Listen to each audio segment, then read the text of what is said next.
মুন্সিগঞ্জের শ্রীনগরে জাতীয়তাবাদী দল বিএনপির কর্মী ও আলোচনা সভা অনুষ্ঠিত হয়েছে।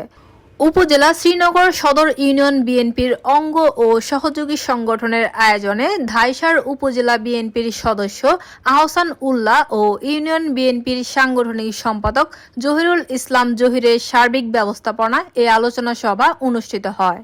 শ্রীনগর ইউনিয়ন ওয়ার্ড বিএনপির সভাপতি দেলোয়ার হোসেন দিলুর সভাপতিত্বে ও ইউনিয়ন বিএনপির সাধারণ সম্পাদক নূর ইসলাম ব্যাপারীর সঞ্চালনায় উপস্থিত ছিলেন উপজেলা বিএনপির সিনিয়র সহসভাপতি আশরাফ হোসেন মিলন, উপজেলা বিএনপির যুগ্ম সাধারণ সম্পাদক সিদ্দিকুর রহমান মিলন, সাংগঠনিক সম্পাদক ফারুক হোসেন মোরল, যুব দলের সদস্য সচিব মামুনুর রশিদ মামুন, স্বেচ্ছাসেবক দলের আহ্বায়ক ফয়সাল আহমেদ রনি, কৃষক দলের আহ্বায়ক শেখ শাহ আলম, মনসুর আলী বাদল, আবু বক্কর সেন্টু সহ বিএনপির অঙ্গ সংগঠনের নেতৃবৃন্দ।